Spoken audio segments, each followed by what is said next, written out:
para hablar de todo un poco sobre la realidad que se vive en Puerto Príncipe, combustible, falta de alimentos, etcétera. Nos place muchísimo tener de regreso en nuestro magazine a la periodista y jefa de la oficina de la agencia de noticias Prensa Latina en Haití, Anneli Ruiz. Bienvenida, muy buenas tardes. Gracias, Roberto. Siempre es un placer compartir con ustedes. El placer es nuestro. Le tengo hoy un compañerito acá invitado, Francisco Guillén Blandino. Él es muy elegante con su corbata y todo. Yo le dije, viene una muchacha bonita y todo de Puerto Príncipe, y él siempre busca sus mejores galas. Bienvenido, señor Blandino. Muchas gracias, don Roberto. Anneli, para mí un placer estar aquí con ustedes y con nuestros escuchas que fielmente están al mediodía con este programa de manera permanente. Gracias. Hablemos, Anneli, de Puerto Príncipe. ¿Cómo amaneció hoy? ¿Cómo ha repercutido allá el tema de primero el tuit del presidente Abinader, el mismo tuit del Papa Francisco que reclamaba ayuda para Haití, y luego las medidas que ha tomado el gobierno dominicano tanto en el Consejo Nacional de Migración como con el tema de las visas para estudiantes?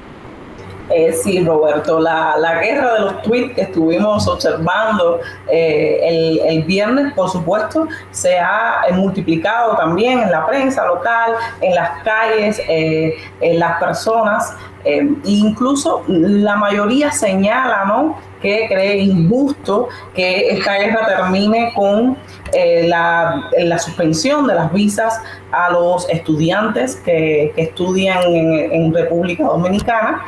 Pero bueno, a nivel de la calle realmente nunca hay esa tensión que se ve sobre todo en las redes sociales. Ahora mismo, hace unos pocos minutos, el expresidente de la Asamblea Nacional, Jules Latortue, calificó de racista esta decisión del gobierno dominicano y señaló que entre los dos países existen buenas relaciones comerciales y que eso es algo que hay que perpetuar y ver cómo se puede entre los dos, ¿no?, tratar de resolver los problemas de seguridad. Y sí, el país hoy mismo, no hay que esconderlo, el país hoy mismo está sumido en una ola de violencia que se multiplicaron las pandillas, ya no solo en la capital, sino también en otras zonas del país. Ayer mismo individuos armados atacaron un hospital en Milot, en el extremo norte del país. Nadie salió herido, pero intentaban que no le dieran atención a otro de otra pandilla. Al parecer era un enfrentamiento entre pandillas en medio de las celebraciones que hay aquí por el Guedé, que es la versión nacional del Día de los Muertos, como conoce muchas personas. Es la versión que viene de África, de origen africano, y que todavía mantienen aquí. El primer ministro hoy salió a condenar los sucesos. También el Ministerio de Salud sigue la problemática de los combustibles, que está provocado por el poderío que tienen hoy las bandas armadas, que controlan la zona, especialmente de la capital, donde están emplazadas las 3 terminales petroleras del país. Y aunque el gobierno señaló que iba a solucionar esto, todavía en las gasolineras hay una cola, largas filas en esos surtidores, muchas todavía no están abiertas. Así que sí, el país está experimentando una crisis que además salió a la luz pública por el secuestro de los misioneros de Estados Unidos y Canadá, que hasta este momento continúan en manos de sus captores. No hay mucha información sobre eso, no la ha dado el gobierno, tampoco la ha dado Estados Unidos, que tiene agentes desplegados aquí del FBI, pero hasta el momento no han dicho que hay con estas personas. La semana pasada, a finales de la semana pasada, la policía anunció que dieron fe de vida de todos los secuestrados, pero hasta el momento no hay mucha más información sobre eso. Sí, bueno, ha hecho un resumen rápido y muy puntual y efectivo. Precisamente con el tema de los misioneros, daban fe de vida. ¿Qué ha hecho? Una de las primeras situaciones que se presentó después de este secuestro fue la renuncia del anterior jefe de la policía, precisamente el hombre que anunciaba al mundo el magnicidio de Jovenel Moïse, que fue el primero en entrar en aquel momento. Hubo una confusión si estaba involucrado, si no estaba. El hombre finalmente renuncia y nombran un nuevo jefe de la policía. ¿Qué rol ha tenido hasta ahora? No he sentido mucho su peso en estos días. No se acaba de resolver el tema del secuestro de estos misioneros. En cuanto a León Charles hay que decir también que ha tenido una gestión turbulenta. Estuvo en 2 ocasiones al frente de la policía. Una fue entre 2004 y 2005 cuando el segundo golpe de Estado contra Aristide, que asumió Boniface Alexander, y en ese momento tampoco pudo dar seguridad al país. En ese momento comenzaron las bandas armadas, había una especie de guerra civil en el país y León Charles no pudo. Fue nombrado por Jovenel Moïse en noviembre de 2020 para intentar parar el avance de las bandas. También a propósito del grupo policial que se hizo muy fuerte en 2020, Fantón 509, que son los que han salido a las calles, se han enfrentado con el ejército, han quemado instituciones estatales, vehículos estatales.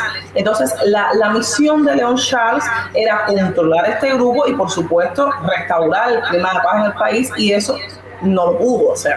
De hecho, tanto no lo pudo hacer que ocurrió un magnicidio, claro, en las cuales sus empleados, los responsables de seguridad presidencial que pertenecen a la policía, estaban implicados aparentemente. Y la investigación, por cierto, Annely, la investigación por el magnicidio, ya llevamos muchos meses, desde julio 7, si mal no recuerdo, hasta la fecha.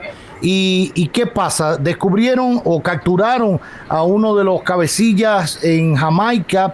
Sé que el gobierno haitiano ha reclamado sea deportado, sea a Haití para responder por los cargos que pesan contra él, pero el resto de los colombianos sigue allí detenido, no ha trascendido más nada. ¿Qué pasa? La viuda de Moïse no la he vuelto a escuchar más, no sé si está en Haití, si está en Estados Unidos.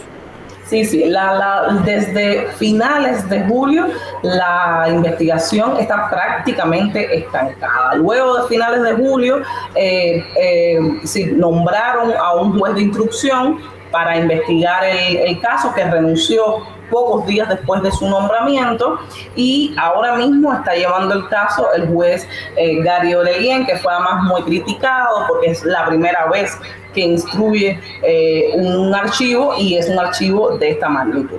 El Gary Orelien ha podido entrevistar a varios, de hecho la mayoría de los responsables de seguridad presidencial. Sobre eso no ha trascendido información, y también entrevistó a la viuda de Jovenel, Martín Moïse, que sí que se encuentra en el país, que también está recibiendo muchas críticas porque se presume que está intentando formar una carrera política, aunque eso realmente tampoco está confirmado. Pero sí, ella se encuentra aquí y la investigación sigue en pausa, siguen prisioneros cerca de 44 personas, de ellos 18 son de nacionalidad colombiana. El gobierno ya pidió oficialmente la extradición de Marco Antonio Palacios, que está detenido en Jamaica, en un lugar que no es conocido, pero que Jamaica respondió a la orden de búsqueda de la Interpol y anunció que sí. Colombia también dijo que no tiene intenciones de reclamar una extradición, que no tiene procesos penales pendientes contra Palacios, y que incluso ayudaría a Haití a trasladarlo hacia su territorio. Eso está en negociaciones ahora mismo, lo que estaba haciendo la semana pasada Claude Joseph en Italia, al margen de la cumbre Italia, América Latina y el Caribe. Ya, bueno, pues ahí está la situación en Haití. Veremos qué pasa. Se ha anunciado hoy que la OEA va a analizar el caso la próxima semana. Por último, que al margen de lo que ha ocurrido ya en las últimas horas con el tema del visado, etcétera, el presidente dominicano Luis Abinader tuvo una reunión tripartita, bueno, aparte de su discurso en ONU, una reunión tripartita con los presidentes de Panamá y Costa Rica en Nueva York. Fue una primera reunión haciendo un llamado y una convocatoria a ocuparnos todos del tema Haití, y después tuvieron una reunión hace apenas unas semanas en Panamá, los mismos tres presidentes, y emitieron una declaración quizás un poquito más precisa, hablando de inversión, desarrollo de la pequeña y mediana empresa, etcétera, y convocaron a un nuevo encuentro para diciembre, si mal no recuerdo, el 10 de diciembre. Eso, ¿cómo cayó en Haití? A veces se tiene la percepción que no les gusta mucho a los haitianos que salgan a decir esto por el mundo, ni a recabar ayuda por ellos y para ellos, porque no hay una reacción ni de agradecimiento ni de molestia, quizás algunas cositas, pero como que no le dan importancia a eso ni calor a eso. Bueno, Roberto, creo que lo que más se ha pronunciado aquí es sobre cómo estas mismas cumbres que tienen como propósito ayudar al país no invitan a los haitianos. Creo que eso es lo principal que se ha discutido por estos lares, que son cumbres que pudieran ser importantes, porque además el tema migratorio es un tema que atañe a toda la región. Hoy sabemos que la situación de Haití hace que la migración sea incluso mayor que hace algunos años, pero esos temas solo pueden discutirse con Haití, es decir, que es el que hoy está en esta problemática. Eso es lo que más o menos se dice por acá, pero realmente, como bien tú dices, el gobierno no se ha pronunciado, no hay un portavoz que se haya referido a eso. Henry no se ha referido a eso. Lo que a nivel de prensa, a nivel de personalidades, lo que señalan es que estos tipos de encuentros siempre deberían tener Haití como uno de los interlocutores, porque al final es el país sobre el cual están hablando. Exacto. Por último, ¿en qué quedó la reforma a la Constitución, la elección del presidente de Haití, que sigue acéfalo en ese sentido? Bueno, hoy todavía no hay una fecha de elecciones. Es el primer ministro Ariel Henry logró un acuerdo, pero que ahora mismo está sufriendo un poco con los últimos acontecimientos, pero bueno, logró un acuerdo con cerca de 600 organizaciones, tanto políticas como sociales, para extender ese proceso hasta el año próximo.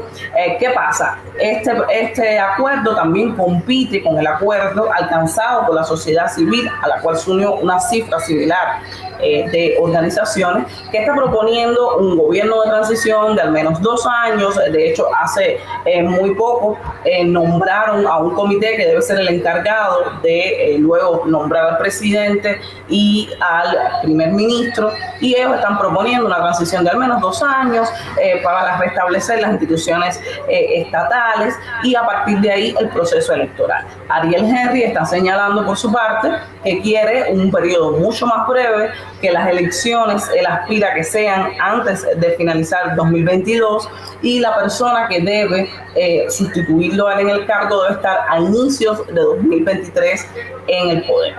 Eso es a nivel teórico. Hay que ver qué está sucediendo. Los últimos acontecimientos prevén que ese proceso se va a seguir alargando.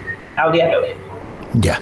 Bueno, pues ahí está el retrato más fehaciente, más real de lo que ocurre en Puerto Príncipe, de lo que ocurre en Haití a raíz de toda esta situación. Agradecer infinitamente a Annely Ruiz García, periodista y jefa de la oficina de prensa de la agencia Prensa Latina en la capital haitiana, por toda esta información de primera mano. Cuídese por allá, suerte y muchísimas gracias.